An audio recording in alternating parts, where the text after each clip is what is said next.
yeah, boys. Here we go. Ugh. Mixed martial. Don't me.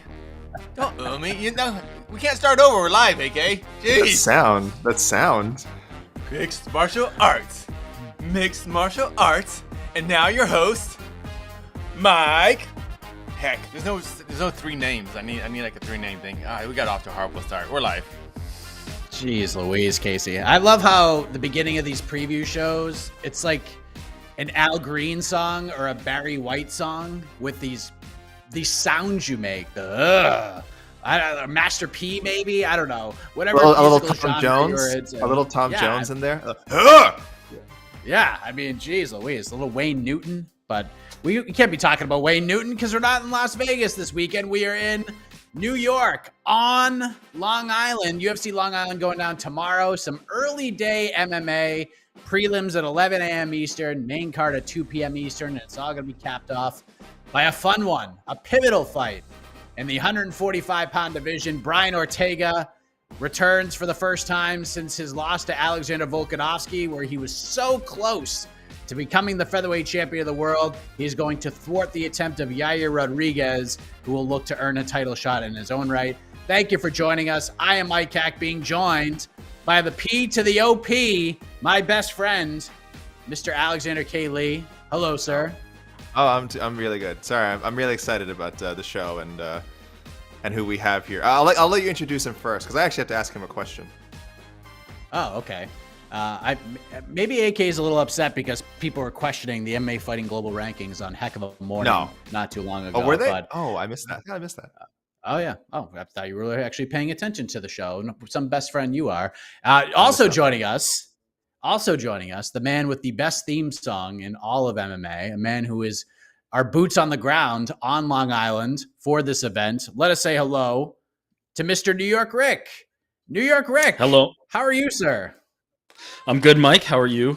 I want to just say I want to congratulate you and applaud you for making sure that you hit on Long Island. Important.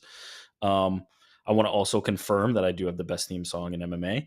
And then I want to say, look, I'm available if you need a new best friend. It sounds like, AK Lee's kind of derelict in his duties, let's call it. I'm here. If you need a new best friend. Wow. I mean, look at Vegas. How badly will I be beaten if I was in Long Island and I said I'm in Long Island? How upset do people get? No, it's a forgivable faux pas. Right. But they'll know you're not from around there once you get into that. Yeah, I'm okay. I'm okay with it because Massachusetts we have Cape Cod, and you don't say I'm going like to be in Cape Cod. It's on Cape Cod because Cape Cod is multiple places within one area. So I get it. I get it, New York Rick, and I get it, Long Islanders. I understand where you're coming from. I also understand that you will be treated to a fun main event at 145 pounds between Yair Rodriguez and Brian Ortega. New York Rick, just want to get your thoughts on this matchup because in the Jose Young's world of high-level MMA is king. It checks off all the boxes. This one doesn't. It's a very fascinating fight considering the styles that each individual fighter brings to the table respectively. Your thoughts on this main event to close the show tomorrow on Long Island? Yeah, I think you nailed it. This is going to be martial arts at a very high level. I think both of these guys know that there's a lot at stake here. The featherweight division is crying out for a contender. And if they can put on the performance that they're both capable of, and I think the reason this matchup is so good is because they are both capable of those types of performances. And we've seen them from them before. If they can do that, they will be, likely next in line for Alexander Volkanovski. So a lot at stake here, but I do think technically this matchup is very intriguing. I think obviously the submission game of Brian Ortega is the X factor. I don't know how much it's going to come into play. I wonder, is Brian Ortega going to be content to strike with Yair Rodriguez for quite a bit? If so, I definitely think the edge is in Yair's favor. But I'm intrigued to see how this matchup plays out, and quite frankly, like where it plays out, I think is going to be the most interesting factor. Yeah, I definitely want to add to that because in a couple minutes, because I know a lot of that was talked about on the weigh-in show, and I wanted to get your thoughts on that. But AK, this is a great fight. We talked about it a lot this morning as the fighters were stepping to the scale. but how good is this main event? What does this main event do for the gymnastics scale for this card? How much of a boost does it give it to the AK Lee scale? Oh, it's huge. It's huge. I love it. I think it elevates it almost like. Well, this is actually a really good card already, but yeah, with this main event, takes it up into like the 9 range, like maybe the 8.8, 8.9, 9 range. Like it's right up there. And like I almost wish we didn't have to talk about what does this mean for the featherweight title picture, and because it's such a great fight, and I hope that whoever loses, it's they're not thought of less. Like if Ortega loses, they say, oh, this guy's never getting back to a teleshot. Or if Yair loses, I mean, he'll probably take a lot more flack. Oh, this guy can't win the big one. This guy can't get over an elite featherweight to get that title shot. Because he looked good against Max Holloway. I mean, I think it was a clear loss, but he looked good in that fight. So as you kind of said, like just from a sheer quality of martial arts, the quality of the fighters, even a bit of star power. I think both guys have kind of a star quality to them. It's a great fight. So I understand people maybe want to see Yair win, so we have a fresh challenger at 145. Ortega possibly gets the rematch because that first fight with Volkanovski was so good, but more likely, the UFC would just line up Yair should he win on Saturday. So it has to be talked about. But even if this wasn't for a number one contender's opportunity, as Yair says, he has been told it will be. Even if that's not the case, it's a great fight that everyone should tune into, and it's great. We got 5 rounds because this one could go the distance. There's a chance for a finish too, but I'm leaning towards this one probably going all the way. So I do like that it is a main event. It's full 25 minutes. Greg, kind of going back to the stylistic part of the fight, because a lot of people feel like this is your classic catch can, striker versus grappler. For Yair to win, it's got to stay on the feet. For Ortega to win, this has to hit the floor at some point. We saw Ortega stand up just getting better and better. We saw it in the zombie fight. He wasn't completely blown out of the water in the stand-up by Volkanovski. Volkanovski is just so tricky. It could do that to anybody, including Max Holloway. But we've seen the evolution of Ortega as a striker. But one of the questions we talked about on the weigh-in show this morning was, Yair is full of chaos. He is technical, but he takes a lot of chances. Sometimes those chances work out. Other times they could prove to be kind of devastating in these performances. And I feel like in this fight in particular, if he takes too many chances, a very opportunistic Brian Ortega could take advantage of it and find the fight to the floor. So do you feel that for Yair Rodriguez to find his best path to victory, AK mentioned the word boring. Yair can't be boring, but does he have to be a little less exciting on the feet to win this fight? Or can he be the same old Yair and take those chances that he typically takes?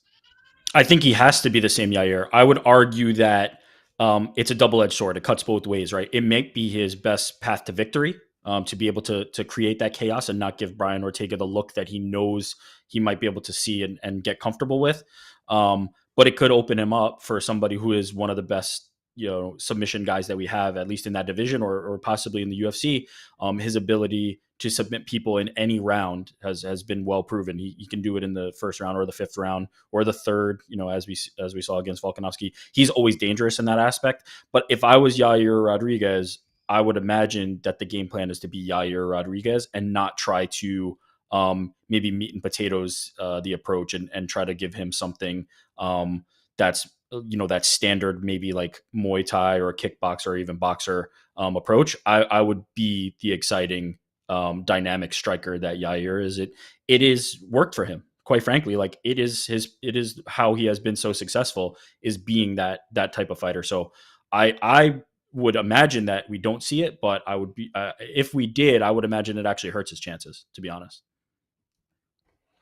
Do you agree with that, AK? And on sort of the other end of it, can Ortega, is there any chance he has to win a stand-up battle with Yair? Like if he can't get this fight to the mat, can he still win this fight in your opinion? Or do you feel like this has 49-46 at maybe a 50-45 written all over it? No, of course. Look, we've seen, like we said, Ortega's improved a lot. The version that we saw against Zombie, great stand-up. People can say that maybe Zombie was on the decline, if you want to start nitpicking that win. But for what it was, I think at face value, Ortega clearly improved in striking. He's a great athlete. He's always had a bit of power. And to see him kind of put it together on the feet was really encouraging. Again, just because he couldn't, say, outstrike a Volkanovski is not an indictment of his skills. Volkanovski, again, MMA fighting rankings, the number one pound for pound fighter in the world, one of the best stand-up fighters in any division. So that's just another level that Ortega hasn't reached yet. The question is he reached like the Yair Rodriguez level? Because we also know how kind of how far he came if you just look at the difference between the Volkanovski fight and the Zombie fight and the first Max Holloway fight, right? So I personally don't think he's at the Yair level yet, but there is certainly something there to work with. He is not a fish out of water on the feet, not anymore. He's not just an athlete. He's not just a guy with power. He's got technical ability. I wouldn't favor it. But when you add in the threat of a takedown, when you add in the threat of grappling, if you can do good work if you can get some clinch situations, do some good work in there, that throws everything off, right? That throws off the equation. It will very likely not be just a straight striking battle. This isn't like a spar. This isn't necessarily going to be a technical thing.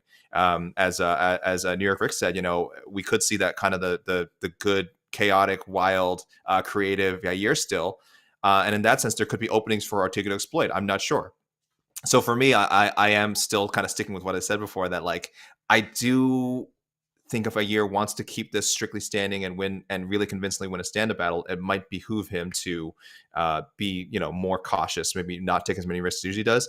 But I don't know if that's safe best path to victory. I'm just a very conservative, safe person, and I see that at least a couple of rounds possibly playing out that way before maybe Ortega gets a little more desperate and forces Yair's hand and maybe makes him fight a little more off game plan, as it were. So yeah, I don't think Ortega is completely out of it if it becomes just a stand up battle, but I would lean far in Yair Rodriguez's direction.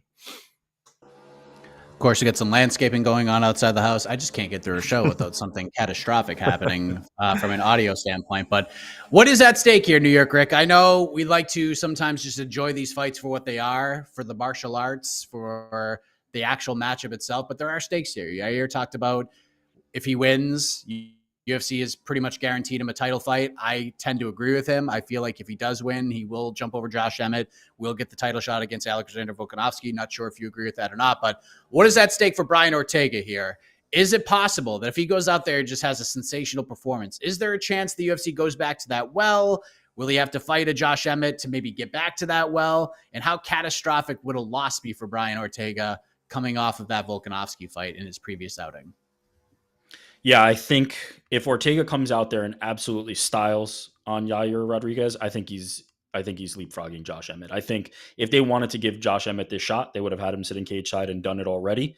So I think this is a wait and see that they're taking. They're going to see what Yair and Brian have to offer, and then potentially float one of them into the title picture. So I think it could be either. I think Yair is obviously the more likely candidate just because of the fresh matchup. But I think because of the fact that Ortega was so close to beating Volkanovski, again, like if you look at that fight in totality, Volkanovski was dominant. But there were moments, multiple moments, where Ortega almost finished Volkanovski, which would have been extremely impressive. So I think you can sell that in a rematch. I think everybody has looked at that guillotine choke 1,000 times, including both of the competitors. So I think you could sell that, and I think there's an opportunity for him to jump Emmett for sure. Right now, according to our friends at DraftKings, they have Brian Ortega minus 170 favorite, comeback on Yair Rodriguez, plus 145. AK, as you tell people all the time, always bet on MMA. Be a degenerate. Bet on every single fight. Find a prop for every single fight. Who are we picking here? Who gets this one done? Is it the favorite Brian Ortega, or are we going with Yair Rodriguez possibly to enter his first UFC title fight? First of all, never bet on MMA, but if you must, DraftKings promo code the MMA Hour. But I have been saying, I think since this matchup was made, I've liked Ortega's chances. You said he's favored. You said like minus 145, something like that? Minus 175? Minus 170 for minus Brian 170. Ortega. And I think that's accurate. I just think he's the more well-rounded guy. I think we have seen him. I want to say we've seen him perform better against sort of elite competition. Again, you don't want to necessarily go to MMA math, but Ortega, outstruck Chan Sung Jung. Yair was kind of on his way to losing a decision against Zombie before landing the greatest strike in MMA history. Yair got, handled by Frankie Edgar. Ortega knocked out Frankie Edgar. So MMA math is not solution for anything for sure, but it has to be looked at. There's just so many question marks around Yair. I know we all we love his striking. We see him as a potential star. He just hasn't gotten that. He hasn't proven that he can really knock off that elite name yet. How many opportunities has he had? Again, not that many. But his best win is probably Zombie, which is a fight that really wasn't necessarily going his way. Probably was going to lose the decision before hitting that elbow. So I'm probably just going with what I know. We see Yair so infrequently. It is possible maybe he's peaked in training. This is the best Yair we're ever going to see. He's going to make me look like a complete dummy and just win a 50-45 decision against Ortega or get a highlight reel knockout somewhere in the first 3 rounds. That's all possible. But I'm going with what I thought from the beginning, and this is what I think is a safe pick. And I'll say Ortega. I don't think he's going to be able to finish him, though. I think Ortega does go the decision. I think Ortega wins it. Rick, what do you think? How does this card end tomorrow? Yeah, I think the odds are about right here. I don't see much value in either direction. I kind of, this is how I see the fight. I give that very slight edge to Ortega.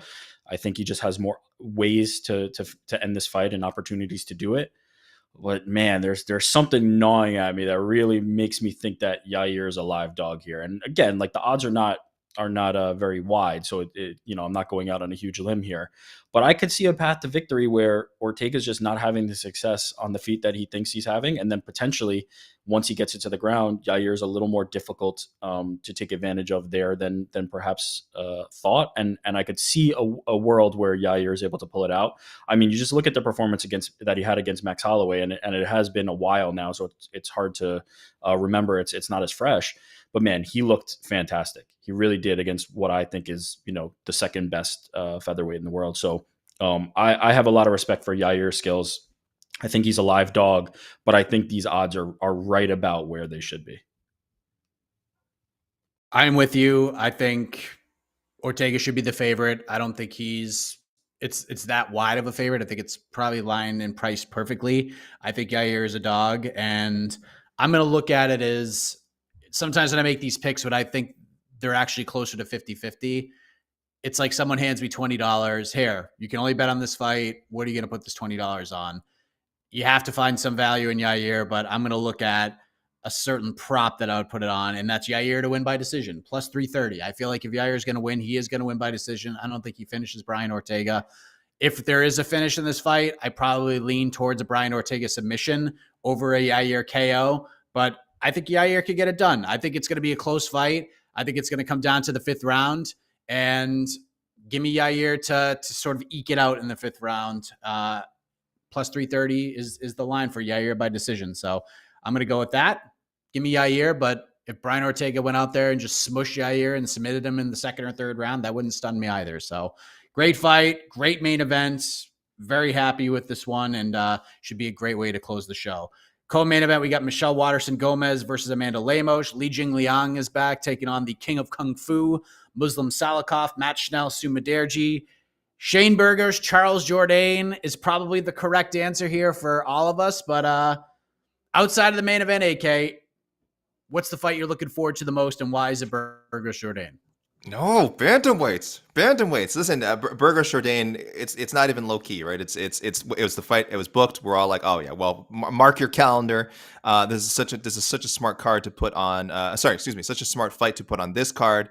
Shane Burgos, a New York boy. Charles Jourdain, a good old Canadian boy who is going to put on an exciting fight. So win or lose, these guys could be in line for a bonus, right? We could be talking fight of the night. Shane Burgos, when we pumped about that. So that's going to be a good one. It could be an exciting finish too, but that's going to be a great fight. But I love the Ricky Simone, Jack Shore matchup. It's two guys who are it's unfortunate that they're in such a deep division. With the records they have, with the guys they've beaten, with the runs they've been on, they would be like top 15 already in the MMA Fighting Global rankings in several other divisions. But bantamweight's really deep. It's a kind of veteran heavy at the top, or at least like 3 or 4 of the spots in the top 15 are being held down by big names, by veteran fighters. And until Ricky Simone or Jack Shore can get one of those guys to sign on to fight them, they're kind of left to fight each other and all the other killers like in the middle of that bantamweight pack. So that's what we're seeing here. So unfortunately, whoever wins this one likely is not going to move very far in the rankings. But I hope in the eyes of the fans, and I hope people who watch the fight will I think that win or lose, both guys will rise as far as esteem goes. And at some point, one of these guys is going to get a big fight. And, this is a fight we'll look back on when one of these guys is in the top 12, top 10, maybe even top 5 Sunday, and go like, wow, this was like, we saw two of the best up and comers going at it. And maybe they'll even rematch again in the future. But yeah, super great talents. Bantamweight is just an amazing division. And these guys are an example of it, of how deep it is. So I'm really excited about that one. Do you agree with AK, New York Rick? Is there another fight on this card outside of the main event that's getting you all fired up? Is it Burgos Jourdain? Is it something a little more off the board like this one? What do you think? It's definitely those. Schnell versus Sumerdaji. I would really like that fight too. Schnell's quite a big dog there. I like that matchup. I think that's going to be an interesting one way or another. That's going to be fun. But it's Miesha Tate versus Lauren Murphy for me. Just the stakes are there. It's the Valentina Shevchenko audition for Miesha Tate. Welcome to the flyweight division. Here's your ticket. Can you cash it? And that, to me, that the stakes and the intrigue there, I just can't get away from. It is very interesting to me. And watching her weigh in this morning, I gotta admit, like, she looks like a flyweight. Like, it didn't look like a bantamweight coming down. And I don't know if that's going to work in her favor. Like, Lauren Murphy is going to be big in there. So you would expect that coming down from bantamweight, Miesha would be physical. But I'm interested to see how this plays out with Miesha being a favorite over Murphy. So that's the one that has the intrigue for me. It's the ticket for Valentina. Can Miesha Tate take advantage of it and cash it? That to me is the drama on this card. Yeah, that is a big one. The stakes are very high there. Miesha Tate, a -210 favorite, New York Rick. Are you surprised that it's that wide? I am, because as I said, like, she looks like a flyweight. This isn't going to be a weight bully situation where she's coming from bantamweight and coming down and all of a sudden she's the big dog in the division. It's going to look like, two equal size competitors, or Murphy even having the advantage there size wise. So, yeah, I'm surprised by that. I have to admit, being an unproven flyweight, I will say, as far as shape goes, she looked tremendous. The cut was on point. But I am a little bit surprised. I have to admit, I'm surprised she's as big a favorite, having not fought in this division before and going up against former title challenger. Yeah, it's a pretty solid card. Simone Jack Shore is a fantastic fight. Soriano Lungimbula probably not going to the cards. Bill Algeo, Herbert Burns will be fun. Jacoby Down Jung is fun. Dwight Grant, Dustin Stoltzfus, both guys who really need a win here. So the stakes are high for those guys for a different reason. And then Jessica Penne, the wily vet, as an underdog, welcoming the most recent Invicta FC strawweight champion, Emily Ducote, who's a -150 favorite to kick off the show. So fun card, early day MMA, just the way we like it. What are the peeps saying, Casey? What are the peeps saying about the UFC's latest trips to Long Island, on Long Island? Oh, how's everyone doing? Hey, Rick. Wonderful, hey, Rick. buddy. Wonderful. Hey, Rick. Hi, Casey. There's some comments about Michelle Waterson Gomez's new haircut, which I'm not gonna put on. But some hate on her new haircut. I don't know. Just if she likes it, she likes it. But whatever. Here we go. Why are we hating the haircut? I don't know. I'm giving it a thumbs up. Do what you want to do. There you go. Yeah, you saw it up See, close, Eric. Exactly. It was good. It's fine. People are weird. Should the Simone Shore fight be on the main card? If you guys do think so, which main card fight should it replace? I don't know. This one kind of seems obvious, but I understand why that the fight that's on the main card is on the main card. But AK, what do you think? Should it be on the main card, or do you think it's where it should be? You could swap it with Schnell and Sumiderji, but I think Sumiderji and I always say flyweights need more exposure. So yeah, I have no issue. This is a deep card. Bill Algeo, Herbert Burns would also be a good main card fight. Dustin Jacoby, Don Jung is also a really good fight. So this is just, I mean, look, it's already a 6-fight main card, a 6-fight ESPN Plus, ABC card. So what are you going to something has to be bumped down. I'm certainly, and like I said, I'm not going to make a strong case that the flyweight fight shouldn't be on there, because flyweight fights are always relegated to the prelims, and Matt Schnell, Sumiderji could be like a really exciting matchup. So yeah, it sucks. I mean, I'd love if Simone Shore was on there instead, but I'm top to bottom. That main card's really strong. There's really nothing I think is an obvious demotion candidate. Yeah, Simone Shore is going to be a 15-minute just clap. Those two are going to get after it. It's going to be a very close decision.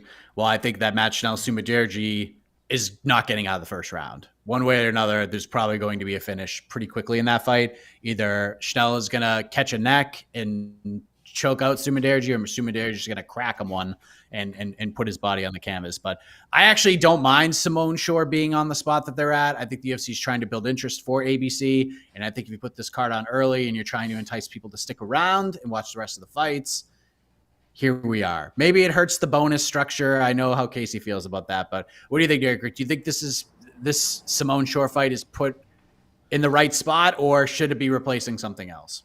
I might not be the right person to ask about this because philosophically, I have to admit, I really don't care about card placement stuff. It does not, but I could not care less. I really don't care about this fight should be on the prelims and this fight should be on the main card. It doesn't bother me. It's we're all watching 8 hours of fighting. Who cares? Like, it is what it is. Now, to the point you made at the very end, maybe that does affect, when you're on the main card, you might be more sought. The bonuses may be, easier for you to win. But I really don't. Who cares? It is where it is. Let's just enjoy the fights. I'm sorry. I'm more on your side with this, New York Rick. Casey and I have gone into some heated debates about card placement and why things are where they are. But Casey, I'm sure you agree with John here. You think this should probably be on the main card? Actually, I do. I do think card placement is very important for fighter careers.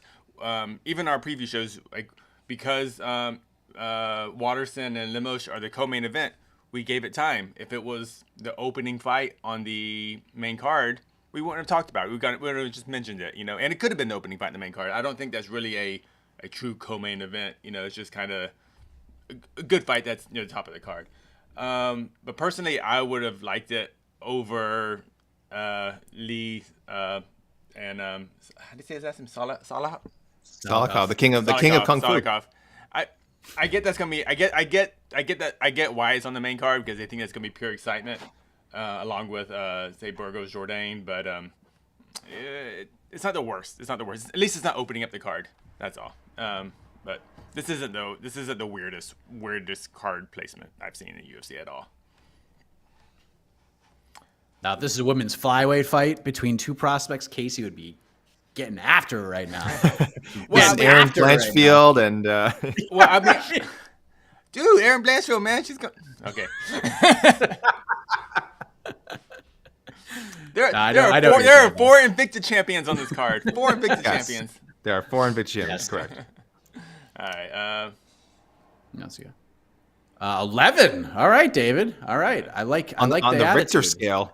That's dangerous. 11. Isn't that like Earth? Isn't that like the Earth is like cracking in half at that point? Yeah. I think you hit 11 on the Richter scale. That's California just goes into the ocean. Yeah. Yeah, that's an ELE. That's an extinction level event. I don't think I think that's a good thing. Bring it down, Mr. Sandine. Nice, dude. Good ELE drop right there, AK. Biggest concern, where's Josh Emmett sitting? Wow. See, he should be cage side for this fight. This makes more sense, him sitting cage side, than the title fight. Because at no point, I don't want to sound like a Josh Emmett hater, but at no point did anybody in a powerful position in the Ultimate Fighting Championship, Dana White or anybody else, say, Josh Emmett's next. He's the guy fighting for the title. He's sitting cage side. No one said that. Nobody said that. So it's just one of those situations where it's like you feel like you're going to win the Grammy Award and you stand up like you're getting ready to walk up to the stage and then they call somebody else's name, yet you still walk up to the stage and they're like, no, we didn't call your name, dude. Like, we called this guy's name. Moby won the award. Sit on down. Like, I feel like that's kind of where Josh is. And Josh has a compelling case. Josh has a case to fight for the belt right now, but I feel like Josh Emmett should be cornering Brian Ortega right now. He should be in his corner helping him win because that's where he should be sitting, in Brian Ortega's corner, helping him win. Because if Josh Emmett wants to get to a title fight, Brian Ortega winning tomorrow is the best thing that could happen to him. What do you think, AK?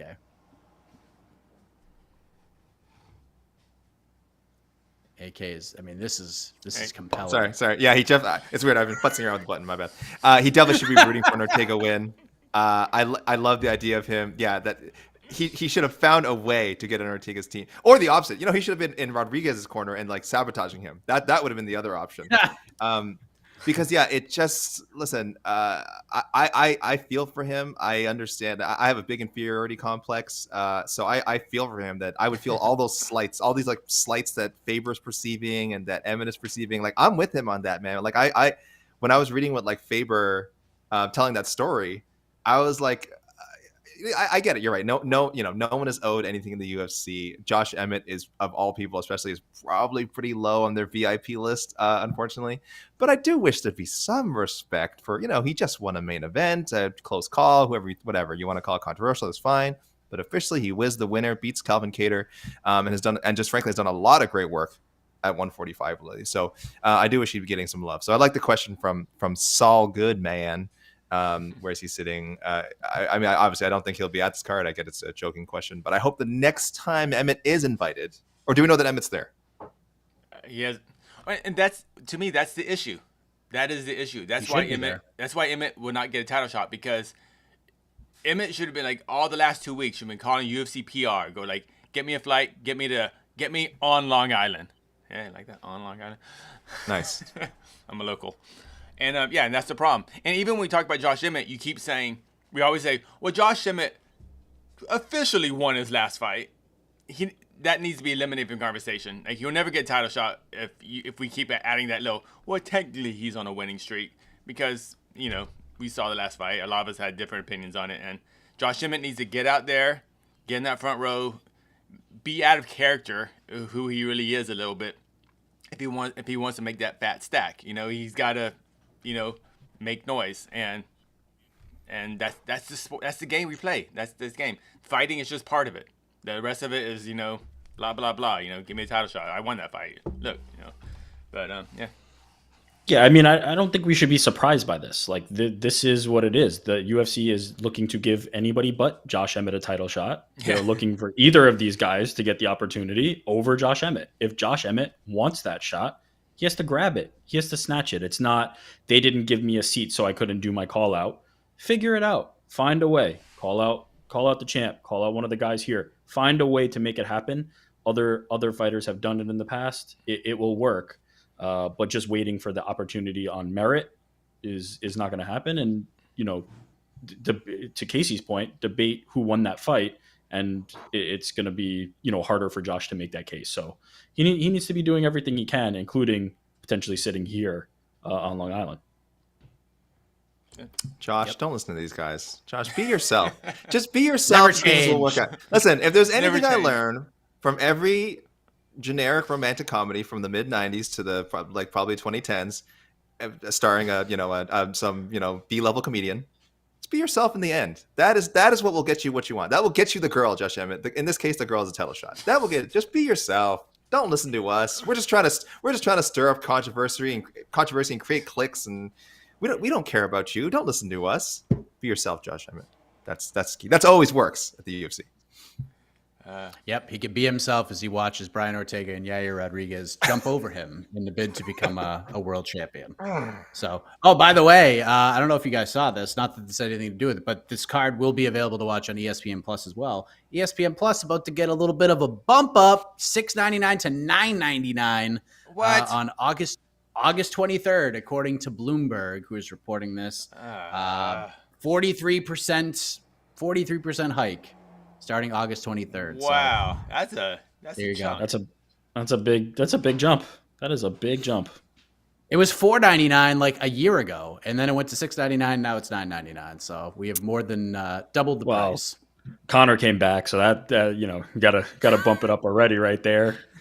Yeah, I know that's a lot. That's a lot out of the pocket. I will say, if you're a common sports fan, if you like mainstream sports and fighting, you're still getting a good deal. But if you're just a fight fan, this is hurting the pockets for sure. Yes, yeah. And it is still more expensive to watch Bellator in the United States non-pay-per-view than it is to watch the UFC. So there you go. No comment. What's the Showtime? We don't have Showtime in Canada. What is that? What's the Showtime membership? $10.99 a month. So it'll be Really? $1 cheaper to watch 3 UFC events a month, and then $1 more to watch 1 Bellator event a month. we don't have. You get more of Showtime than just MMA, guys. Yeah, so Well, you get more at the ESPN Plus. You get more at the Exactly. ESPN Plus than But MMA. I just bootleg the cornhole championships. I don't. I stream. There's other stuff. I find illegal streams. Shout outs to my Canadians. I see Elijah Dream in the comments. I believe a card carrying member of the MMA Fighting YouTube channel. Shout out to Elijah Dream. Yeah, Canada, baby. We got it on TSN. We don't have Fight Pass up here. We don't have Fight Pass or Showtime up here. So we get it on TSN, and those of us who still use Fight Pass for some of the other prelims, just so sorry guys. If you guys got America problems, I don't know. I wouldn't know about it. That's the only problem we have in America. That's it. We couldn't survive that. $9.99 US, $9.99 a month US. That's like $200 Canadian a month. So thank God, because I mean that would just take us out. The whole economy. If they introduce ESPN Plus up here, $9.99 a month, like USD, the whole economy just collapses. The execs at TSN are counting the money right now. Yeah, they're watching really this and they're already launching the plans. I like how you guys spell Sports Center up there. Sports Central. Yeah. We also put a U. It's SPOURTS. Sports. All right. Man. What else we got? A little bit back to the main event. Why doesn't anyone talk about how Zombie outstruck Yair for the most part, and Ortega outstruck technically a more mature Zombie after? We did multiple times. Yeah. Yeah. Why doesn't anyone talk about this? Oh no! Like we Sorry. did, Sorry. Actually, I wanted to bring up this one actually. A little bit different. And Ortega outstruck a more mature and technically evolved Zombie. So like MMA math kind of indicates Ortega will hang. So why is everyone fading Ortega's hands? No one's fading Ortega's hands, but it's a question for this fight, right? It's definitely a question. No one's fading Ortega's hands. I agree that it means something, I'll say. I agree that it means something, and I thought you made the case well earlier, but I don't think it means a lot, I'll be honest. I think those styles are so different that I really don't think that it's as simple as on the feet this person looked good against this person, and on the feet this person looks slightly worse against this person. I tend to think that's an oversimplification, and the other threats and tools and things that are involved in that fight don't get counted into that. How defensive does somebody have to be? Are they worried about takedowns? Are they worried about this? Was the game plan this? I don't really love that kind of MMA math. And I think if you're going to do this MMA math, are you essentially saying that Brian Ortega is a better quote unquote striker than Yair Rodriguez? I would argue that that's not true. So I don't love to just 1-to-1 this type of thing. That's actually why I kind of brought this question up, because I don't want to go into the what does this guy get if he wins or whatever. But for me, if Ortega is going to get a title shot after this victory, he needs to knock out Yair with his hands. It's got to be like he's got to win the stand-up and dominate the stand-up, because to me that will be the difference for the fans to go, oh, Ortega has gotten better. Because right now everyone knows Ortega's incredibly dangerous on the ground. If he gets Volkanovski on the ground, maybe he will get him next time. But if Ortega just looks amazing and just pieces up Yair with 25 minutes or even finishes him, I think that might be enough momentum for Ortega, for the fans, media, everyone to kind of go, you know what? And maybe Ortega himself will even push it too, because I think he should get that a rematch with Volkanovski. That's why I kind of bring, even though I don't believe that, I still think Yair is more dangerous overall in the mixed martial arts stand-up. But Ortega has made great strides and improved. That's why they fight. Everything changes. So. Can I bring you one insight from Media Day that kind of is on the parallel path here? Ortega basically said, heading into that Volkanovski fight, and even before that, he's kind of been neglecting his submissions and his grappling. It was such his bread and butter. It was so good for him that he was so focused on building the other things and developing his striking and completing the rest of his mixed martial arts game. It seemed like, and I don't want to put words in his mouth, but if you go watch our Media Day interview on the MMA Fighting YouTube channel, it seemed like what he was basically saying was there were some mistakes that he spotted in those submissions that if he gets another opportunity, he will put Volkanovski to sleep, that he will not be deficient in that area, and he will finish the fight next time. And it was hard not to be compelled by it, to be completely honest with you. If this guy is going back into the lab and saying like my jiu-jitsu was so good that I wasn't even, putting the time and energy into it. And I was focused so much on building my hands, but I'm going back in the lab and really working on this jiu-jitsu and making sure that nobody can ever escape. That's a dangerous dude right there. So I have to admit, sitting there on media day, listening to him say it, I was compelled. I would be interested to see if he gets another opportunity, could he actually finish it this time and put what MMA fighting now has the number one pound for pound fighter out. So yeah, I believe in Brian Ortega's ability to finish a fight, either on the feet or on the ground. And I think you make a good point though, Casey. If he can finish it on the feet, what's left? Like he can finish it anywhere. So I'm with you. Do you guys think Tate is overlooking Murphy given the stakes? I don't think so.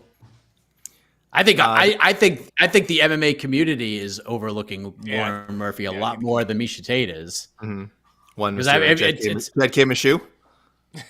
Yeah, Jed Mashu has had Miesha winning this fight from Jump Street since the fight was announced, and I mean everyone's just already like, oh, when's Valentina gonna fight Miesha Tate for the title? Like Lauren is game, and to New York Rick's point, one of the things I kept hearing was, well, Miesha's coming out from bantamweight, so she's gonna be able to body Lauren Murphy.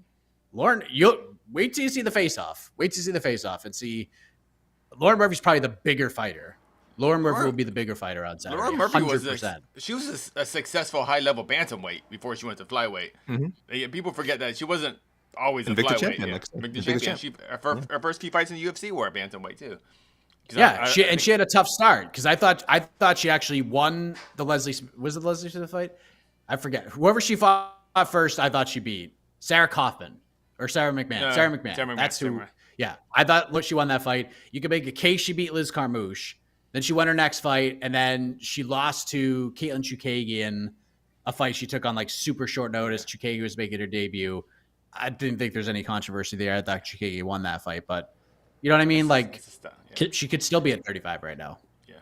Can I just poo-poo another like New York Rick philosophical don't believe in? I did card placement. Now I'm going with, if you talk about fighting the champion, you're overlooking your opponent. I'm just so over people thinking that this is a real thing. This is not real. Valentina said her name first. Valentina said her name but first. Also, every fighter pictures themselves against that champion. Every fighter is looking for that opportunity. Every fighter has that person in mind. They're not thinking about their opponent in front of them just because of that. Now, granted, Miesha, as I said, has that ticket, right? It's almost punched. It's right there. But I think she knows, as many fighters do, that you have to complete that part to then punch the ticket.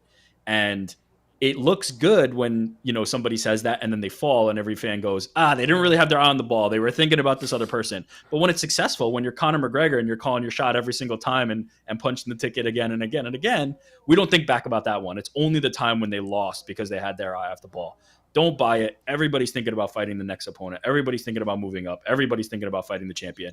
Miesha Tate knows what she needs to do. If anybody's overlooking her, overlooking Lauren Murphy, it's more the collective fan base and bettors and things like that. It's not Miesha Tate. She knows what she has to do to get that opportunity. Yeah, that's a great point. I think there's a lot of confirmation bias, right? That comes up. You're right. Depending on when the result happens, we were right or we were wrong. I don't know if it was this commenter who asked the question, Joseph Bellotti. Someone else said earlier that they said Tate isn't just overlooking Murphy. She's forgotten that Lauren Murphy exists, which I thought was a funny line. But yeah, I don't know if that's necessarily true. I also think it's like there's just not a lot to say about her match. I think there's just not a lot to say about her matchup with Lauren Murphy. She's getting more Valentina questions. I think people should know usually when they see when we send out the media, like a sassy, we're asking the questions. Yeah, people will get to see like a sassy quote graphic like that we make fight on our socials, and it's like, I can't. Why are they talking about this person? It's like someone asked. 99 times out of 10. Some people are really good about some people are really great at cutting promos and hitting a number of targets, and they offer these things like unsolicited. But a lot of the time, it's like they were asked. They were asked in an interview, or they were asked at a scrum. They were asked on their podcast. They were asked. Nine out of 10 times, guys, you're wondering why is someone talking with somebody else? They were asked.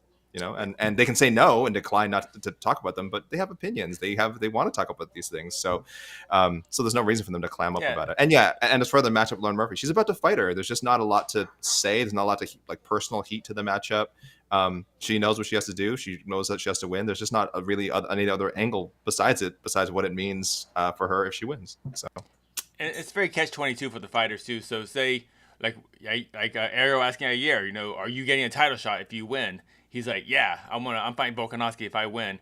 So if he loses, we go, see, you were thinking about a title shot. It's like it doesn't. Yeah, they just lose. And if the fighter goes, if the fighter pulls like a Robbie Lawler and says, "Oh, I'm just worried about what's in front of me," and then we're like, "Oh, boo, boring." So it's just everyone. We're all just whining. Yeah, you can't win. You can't win. Macy Barber was thinking about a title shot when she fought Jessica Ai. Not tomorrow, but they're all looking at it. And that's why it's so hard for a champion to keep continuously defending their title against these up-and-comers, because whether it's Macy Barber or Miranda Maverick or Erin Blanchfield or Casey O'Neill, like Casey O'Neill can't even fight right now. You best believe she's probably spending 30 to 45 minutes every week watching Valentina Shevchenko fight. Like, that's what you do when you're on the way up. And you're not overlooking anybody, but you do take time out of your schedule to scout the champion a little bit. Not because you're overlooking your next opponent, but because you're planting seeds in your own mind. Like, you're just scouting. That's what you do. And there's nothing wrong with that. It's not overlooking. I agree with you 100%, New York Rick. Yeah. This is silly. We should get New York Rick on all the preview shows, at least for like a chunk of it, for the New York Rick poo-poo fan opinions segment of the week. I'm ready. I'll remote them in. I'll just Slack them and you can read them out. Deadbolting the narrative with New York Rick. I like poo-poo. I like his poo-poo. Yes.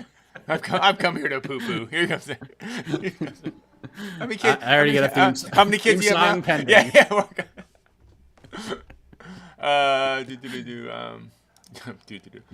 We got.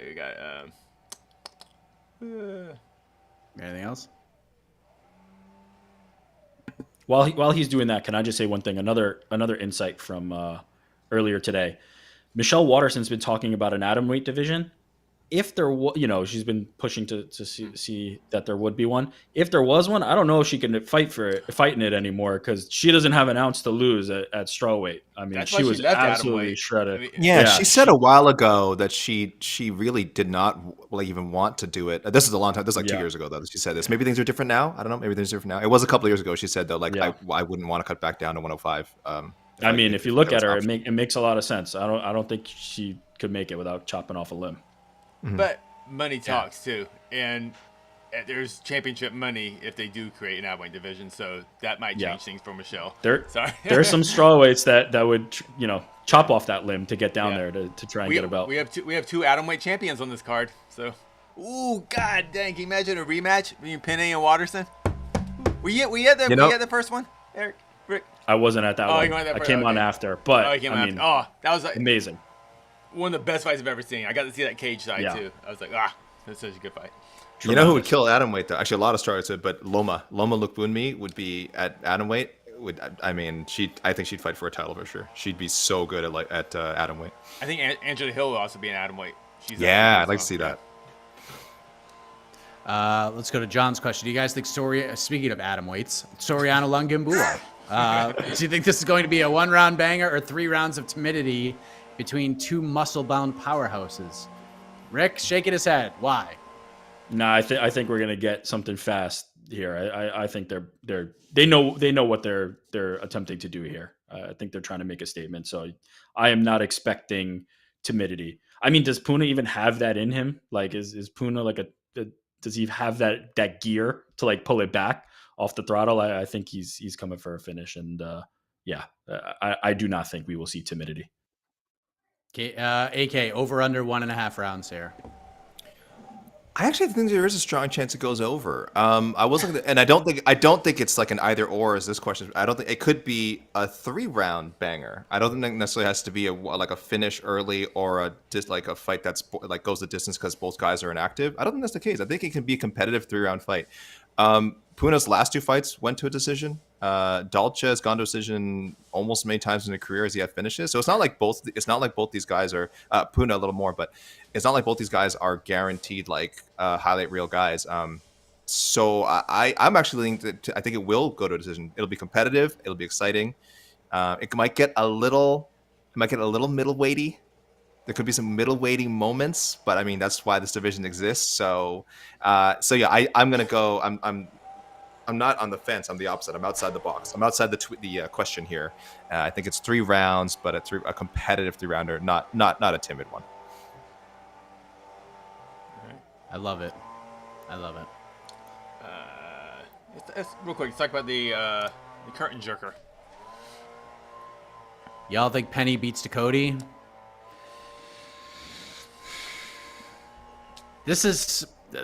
Listen, Jessica Penne got power bombed by Luby Godinez. I mean, like, Diesel, 1995, WWE, hoisted up, slammed on her head, power bombed, and still got impressive. The decision there. So this has Splitty written all over it. So I don't know. I'm torn, but I think Penne is gonna be very competitive in this fight. I'll say that. Yeah. I lean Dakota. Let me take a quick look. What are the odds say? I lean Dakota too, but I love Penny's grappling, and if she can, get Dakota all twisted up on the ground, yeah, I think it's just we're gonna find it. We just there's a lot of unknowns in this fight, so we're just gonna have to find out. Honestly, we don't know. We just don't know where Penny is at this point. You don't know where she is at this point in her career. I think she's 30, upper 30s, right? She's 39. Yeah, 39. Which 39 feels very old for a strawweight. I mean, I don't think Is she the oldest strawweight on the roster? Would have to be, I think, 39. Yeah. So. She's 11 years older, almost exactly 11 years older than Emily Dakota. So there's a huge gap there. I do like her experience. They have like a similar amount of fights, but I do like how long Jessica Penne has been in the game. This will be 60. This was her 16th year in MMA. So even though Dakota only started in 2015, and she got busy, so their records actually look somewhat similar. But Dakota's actually, I think, is really good on the ground too. So I don't even know if Penne has a huge advantage there. Dakota's actually really good on the ground. Yeah. Dakota currently a minus 150 favorite. That's pretty strong for a UFC newcomer over someone who challenged for a UFC title. What's the question? Do y'all think Penne beats Dakota? Boy, I wouldn't bet on this fight. I'll tell you, I'd definitely stay away from it. But she's a very live dog. She's a very small underdog, but very live. Yeah, just that experience, I think it matters a lot. Minus yeah, 150. Dakota just has the momentum right now. She's been on a roll. I don't know, David. 39 is a new 30. You're damn right, David. Right. 39 You're years damn young. He's 39 years young. Absolutely. There you go. Thank you, John. Yeah, John. There you go. That's right. I'll bring sandwiches. The real Mike Heck Jr. I love that. So he was originally the real Mike Heck on BTL last week, and then I was like, listen, I was Mike Heck before. The guy in the middle was Mike Heck, and then he added the junior to it, like midway through BTL. It was tremendous. That's tremendous. My new favorite commenter on these here pages. So I see the window pane, which means we're probably gonna hear the music right now. Is that what we're about to do? Any final thoughts? We good? Let's enjoy this next 2 weeks of early day MMA. The poll. Yeah. The poll. I threw this at the beginning. Who wins Saturday's UFC Long Island main event? 59%. Brian Ortega. So almost 60. Pretty strong.